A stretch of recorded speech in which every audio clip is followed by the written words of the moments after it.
Your entire life, you have been trained to misunderstand intelligence. From the moment you were young, you were placed into systems designed to label you. Grades, scores, ranks, comparisons. You were told intelligence could be measured, standardized, summarized into a number small enough to fit on paper. That lie was never meant to help you. It was meant to sort you.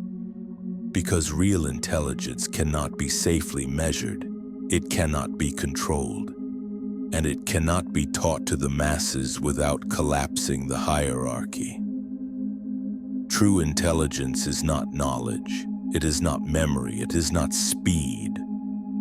True intelligence is orientation. It is the ability to see where you are, who you are surrounded by, and what is actually happening beneath appearances. Most people never develop this orientation. They live inside a story written for them. This is the first and most crowded level of intelligence. The sleeper. The sleeper lives inside a script so old he mistakes it for reality. He wakes when told, works where told, believes what is repeated often enough. He does not feel controlled because control feels familiar. The sleeper confuses routine with safety and obedience with morality. He believes rules exist to protect him. They do not. Rules exist to organize him. The sleeper is not foolish. That is the dangerous part. He can be educated, he can be skilled, he can be admired. But his mind belongs to the external world. When something goes wrong, he searches outward for blame. When something goes right, he credits luck.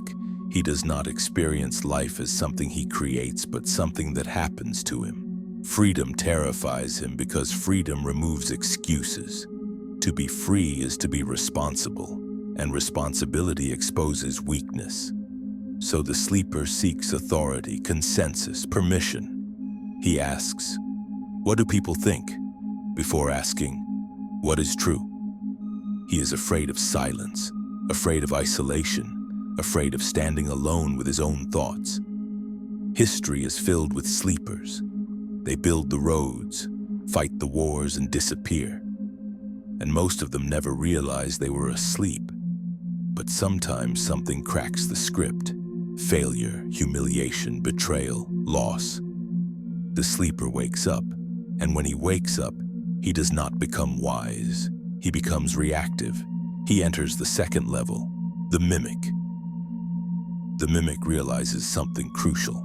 That intelligence creates status, that ideas create power, that sounding intelligent earns respect.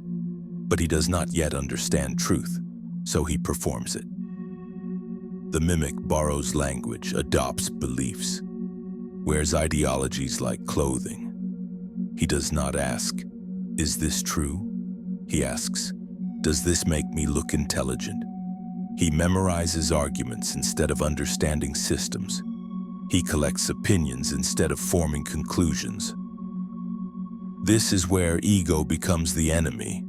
Because the mimic believes he is awake, he looks at sleepers with contempt. He believes he has escaped. But he has only upgraded his cage. Machiavelli warned about men who mistake the appearance of virtue for virtue itself. The mimic mistakes information for intelligence. Challenge him, and he becomes hostile. Because his identity is fragile, he does not defend truth. He defends status. Most modern intellectual culture lives here. Loud, performative, shallow. But some mimics grow tired of performance. They stop asking how they are perceived. They start asking what works.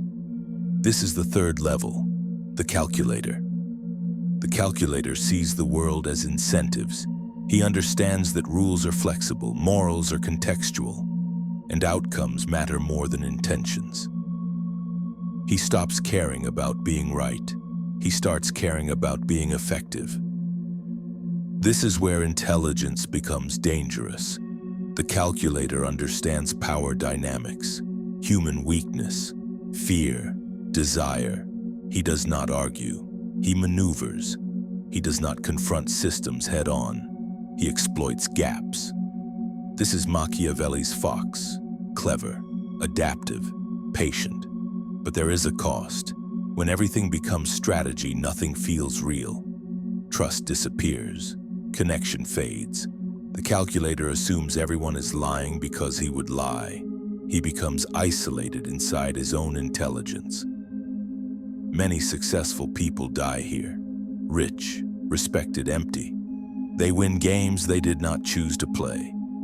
To go further, something must change. Calculation is no longer enough. The fourth level requires something rare. Will. This is the operator, the lion. The operator stops adapting to reality and starts imposing himself upon it. He accepts responsibility others avoid. He makes decisions others delay. He becomes visible, and visibility is dangerous. The operator is admired and hated at the same time. He carries weight. Power at this level is exhausting because it relies on presence. If he weakens, everything weakens. This is why many leaders burn out. They confuse control with dominance. They believe power is loud. They are wrong. The most dangerous power is silent. This is where intelligence becomes subtle. Level 5. The Puppeteer. The Puppeteer understands something most never do. Direct force creates resistance. Indirect influence creates obedience. He shapes perception instead of issuing commands. He controls narratives, incentives, social pressure. People believe they are choosing freely. They are not. The puppeteer is powerful, but fragmented. Because wearing masks long enough erases identity. He becomes a ghost in his own life.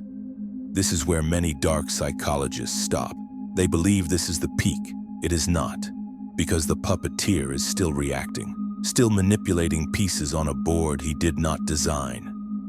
True power exists above the board. Level 6. The Architect.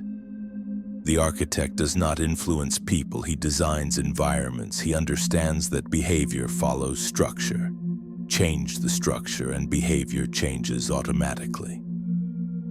Systems, platforms, institutions, others fight over outcomes. He owns the rules, but even the architect is attached to legacy, to creation, to control.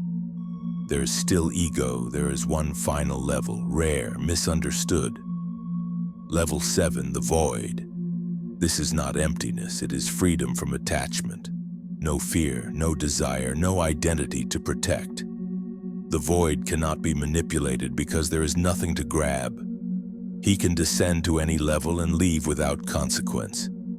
He does not need power. And that is why power bends around him. This is what ancient philosophy hinted at.